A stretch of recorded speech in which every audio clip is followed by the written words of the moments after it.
The other ideas that were out there, they all stopped on the inside of a shelter door.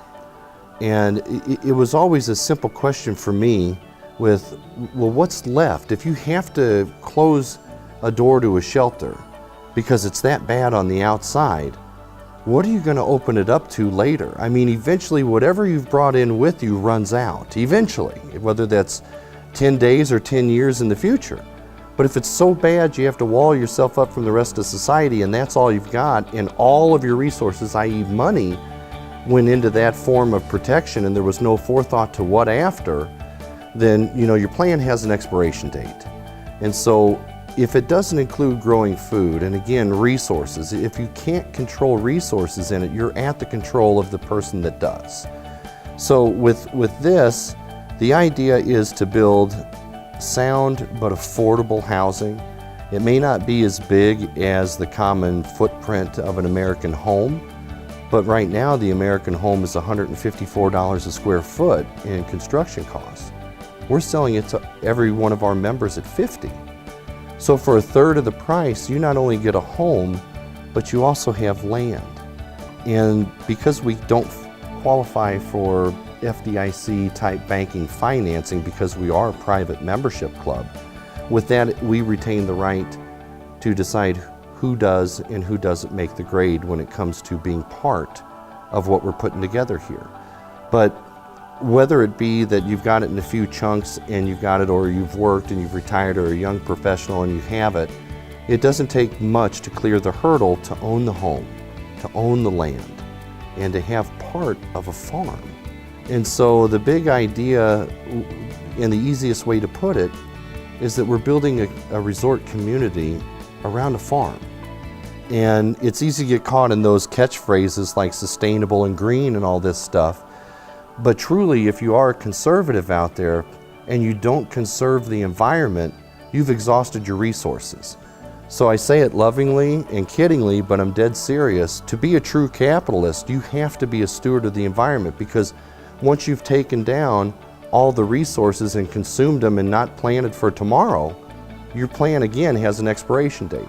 So when you talk about affordability with this, what does it take to have a group that's as interested in protecting your family as you are with them? What's that worth? I mean, the price on that, I don't know.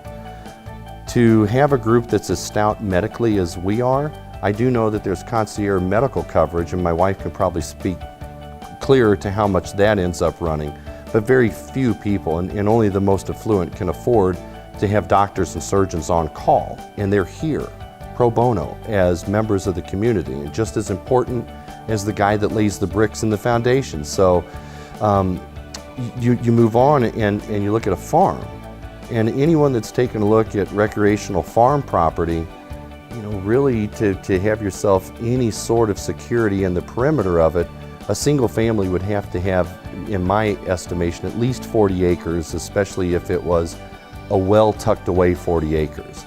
If you've ever gone on a car trip and you've gone through some of the states in the middle of the country, the Nebraskas, Kansas, even a lot of Illinois, Oklahoma, and you go through these massive corn and wheat fields, 40 acres in the middle of a 10-mile long field is nothing. Now you can see from end to end, and it's tens of thousands of acres even that you could in those cases. Here, the geography is such that it's completely up and down and up and down.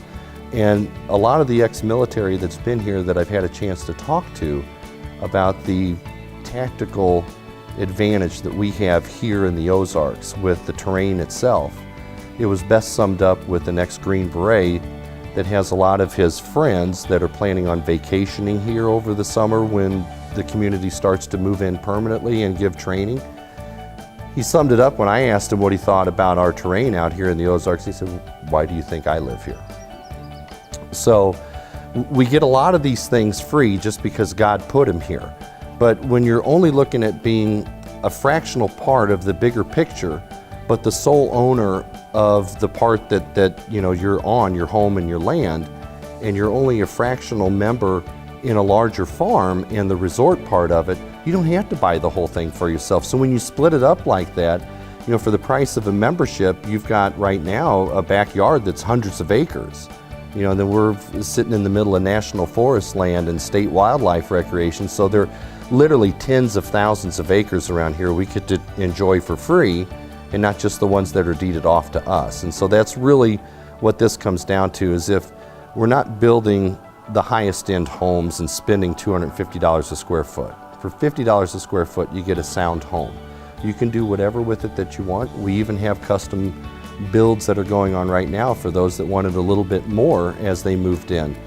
But when you take a look at the price of the land, the price of the home, and being part of the farm, for less than the price of an average new SUV, a family of 3 could move in and be completely paid for and own it.